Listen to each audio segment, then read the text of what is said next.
পৰা নাই বা সম্পূৰ্ণ কৰিব পৰা নাই আৰু কি কৰিলো কি নকৰিলো সেইটো অসমৰ জনগণে বিচাৰ কৰিব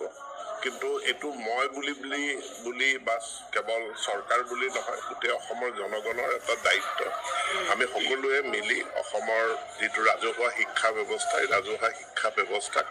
আমি ইয়াতকৈ বেছি উন্নত আৰু শক্তিশালী কৰিব লাগিব তাৰ কাৰণে সকলোৱে মিলি কাম কৰিব লাগিব শিক্ষা খণ্ডৰ আটাইতকৈ দুৰ্বলী কোনটো বুলি ভাবে যেহেতু আপুনি শিক্ষামন্ত্ৰী ধৰক কেনেকুৱা এটা কৰিলে এডভাইচ কি হ'ব আপোনাৰ মই ভাবো যে আমাৰ যিসকল শিক্ষক শিক্ষয়িত্ৰী অধিকাংশই খুব ভাল শিক্ষক শিক্ষয়িত্ৰী কিন্তু আমি সকলোৱে এতিয়া প্ৰাইভেট খণ্ডৰ লগতো সমানে সমানে প্ৰতিযোগিতা কৰি পেলাই আমি ৰাজহুৱা শিক্ষা খণ্ডটোক গঢ় দিব লাগিব আৰু তাৰ কাৰণে ডেডিকেশ্যনৰ যথেষ্ট প্ৰয়োজন সংকল্পৰ প্ৰয়োজন আৰু সেইখিনি লাহে লাহে মই ভাবো যে আমাৰ শিক্ষক শিক্ষয়িত্ৰীসকলে বুজি উঠিছে আৰু তেওঁলোকে এতিয়া কেৱল কেইটামান পাঠ্যপুথি নহয় সামগ্ৰিক যেটো আমি হলিষ্টিক এডুকেশ্যন বুলি কওঁ সেই সামগ্ৰিক শিক্ষা আমাৰ বিদ্যালয়সমূহত প্ৰৱৰ্তন কৰিবলৈ সকলোৱে চেষ্টা চলাব দেখা গৈছে এতিয়া কিবা ব্যৱস্থা লোৱা হ'ব ক'ত অনাৰী এপইণ্টমেণ্ট নতুনকৈ কোনো নাই এতিয়া ক'তো কোনো অনাৰী এপইণ্টমেণ্ট ক'তো কোনো অনিয়মীয়া ঠিকাভিত্তিক এপইণ্টমেণ্ট আমাৰ চৰকাৰৰ দিনত হোৱা নাই মই সম্পূৰ্ণ সুখী নহয় বহু কাম ইচ্ছা কৰিছিলোঁ কৰিব পৰা নাই বা সম্পূৰ্ণ কৰিব পৰা নাই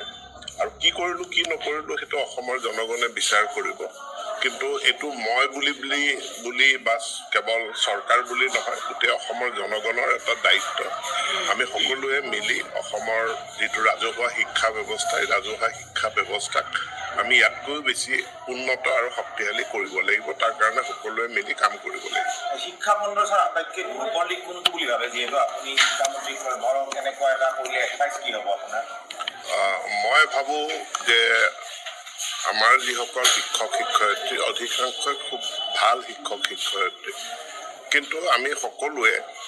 এতিয়া প্ৰাইভেট খণ্ডৰ লগতো সমানে সমানে প্ৰতিযোগিতা কৰি পেলাই আমি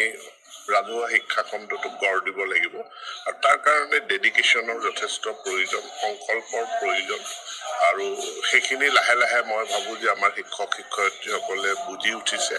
আৰু তেওঁলোকে এতিয়া কেৱল কেইটামান পাঠ্যপুথি নহয় সামগ্ৰিক যেটো আমি হলিষ্টিক এডুকেশ্যন বুলি কওঁ